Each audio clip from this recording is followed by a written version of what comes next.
Baba gaafin kee gaafii hawaasa hundaati jechuu jedheetini yaada inshaallah. Gaafii obboleessa keenya tokkotu waa'ee quraana irraa nu gaafate. Barataa jedhanii nama amantaa biraa wajjin dalagaa jedhe. Gaafii na gaafate quraanni keessan kun bakka tokko barraa'ee bu'e moo erga gabbu'ee barraa'ee quraana kan immoo eenyutu barreesse jecha rabbii namni barreesse moo rabbiin barreesse moo ergama keessantu barreesse naan jedhee nu gaafate barfallaafu. Akka barattoonni keenya yoo gaafataman deebisuu danda'an inshaallah. Waan akkan keessan diinii guutuu diinii islaamaa kan irraa waan hafin kayoo namni gartanii isa qabate mataa ol qabatee deemu ta'uu isinirraa wayya. Bada hedduu qalbiin nu cabaa jira diinii keessanitti jaahila taatanii kadhannee wal barsiisaa jirra. Kadhannee guyyaan irraa gartee guyyaa gaafiif deebiiti. Maaliif namni miliyoona tokko as hin teenye? Sheekni biraa yoo gamasii waa immoo biraa banatee jiraate maaliif miliyoonni tokko achi hin seenne? Eega gartee gatteenyee kitaaba qaraanee kitaaba arabiffaa banannee dubbisnee sheeka ta'an jirre gurrumaan dhagahuu callaa maaliif dadhabna? Waan nama ajaa'iba.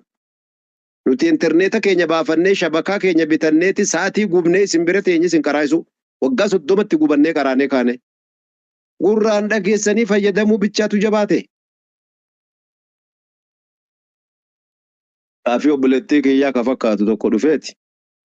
Abboo isin islaamni kun bilaashumaa jeen. Maaltu bilaasha nu godhe? Quraanni keessanuu bilaashaa jeen. Abboo akkamitti bilaasha? Rabbiin keessan kun iyyuu rabbii gartee zulmii hojjetaa jedheen. Namichi bilchaataadha ka sheekaa kun sabrii godheetuma ragaa qabda waan dubbattuufi jedhee ragaan qaba kitaabuma keessanirraa jedheen. Quraana keessan suuratul maa'idaa ayata 4 irratti gurbaan muslimaa shabaabtichi intala kiristaanaa fuudhuu danda'a jedha. Laakiin agartee intalti islaamaa gurbaa kiristaanaatti heerumuun haraamaa. Kaafiraaf islaama jedduun kaan hin jiru jettanii. Maaliif walqixxummaan ilma namaa isin bira dhabamee ji? Nutis nama mirga qabna. Intala muslimaa tokko yoo fuune maal qabaa? Eega intala keenya isin guurrataa jiraattaniifuu jedhee bar. Mee dhaggeeffadhu dubbii kana. Kana maal gootaa kitaaba dubattaa rabbitti maachi dabartaa jeen. Kana bar anatuu sii deebisaa sheeka duratti jeen gurbaan. Ilmiillee qabaa beekinni. Maal naa deebisuu dandeessa kitaaba keessan irra jira kitaaba keessantu murtii kana dabarse wayin sobee jedhee. Bar akkasii miti dubbitu siin gallee jeen. Nuti Nabiyyullaahi Iisaa ati Yesuus jettu kana ergamaa rabbiiti. Ergamaa rabbiin ergatee ruuhullaahi wa rasuuluhu jennee amannee jennaan intala keessan gartanii kitaabummaan keessan nu hayyame.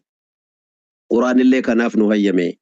Ati Nabi Muhammaditti kafartee ennaan intalli keenya haraama sitti taatee jeen. Ati Nabi Muhammadiin in amantuumii jeen. Ani Iisaa keessan nabiyyi rabbiiti jedheetti amaneeti kanaaf intala keessan rabbi as nu guure. Ati immoo Nabi Muhammaditti kafartee ennaan qixaaxa saniifuu intala keenya jaanuu arguu hin dandeessu jeen. Namichi afaan qabatee achi bate. Aqliin akkas ijoolle. Agartaami. Quraanni samaa'itti katabame gad dhufe. Lafatti bu'ee katabame. Wanni anaaf si yaachisu jecha Rabbul Aalamiinaa ta'uudha. Nazala bihi ruuxul amiin alaa qalbika litakuuna min almunziriina je Rabbi. Jibriiltu gartanii qalbii kee irratti fidee buusee. Kanaafuu suuratul qiyaamaa keessatti Rabbi maal jeen? لا تحرك به لسانك لتعجل به إن علينا جمعه وقرآنه ثم إن علينا بيانه الله أكبر. نبي محمد كيا يو جبريل كيا قرآن كيا جتش كيا ست في دي چنقمته وجه قرأو داف جلاك أبچو دافي أكني قرأت أمام جت جلن چنقمين جين قلبي كيرت سيغا بوفنا إيغس يسومتو تر غده قرأ إيغا ديسا جين أبشر. Akkana jedhee dubbise akkaataa attaa itti suuta callisanii dhaggeeffatan akka kaasettaatti waraabanii qalbii kee irratti sii buufne jedhee bar.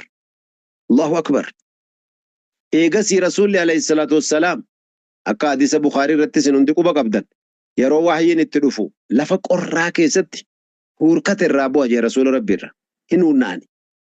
Uggurraa inni ka'e waan Jibriil ammatti kennee ka'e nutti as qara'anii irraa katabnaa jedhe.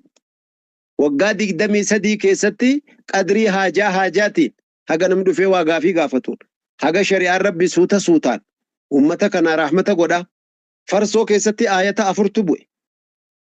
Faayidaan isiitii fi khasaaraan isii khasaaraa isiitii irra guddaadha. Farsoon faayidaan qabdu hamma dammitti damma qabdu saniif xiqqoo faayidaa dammaa sanii jettaniin gowwoomina jee. Lakkii dhiisaa jedhee ka'ee hin dhiiftamuun dhiiftanu haraama qulqulluudha jee Rabbi. Namatu farsoo ganama galgala akka bishaanii dhuga gaafasan. Akka diina Rabbiin jibbine Rabbiin abbaa rahmataatii miti arhamur raahimiin bar. Suuta suutaan. Sahabtichi tokko maal jee jaa? Wallahi Rabbiin kun Rabbii dhuma guddaadhaa jee jaa. Maaliif jennaan?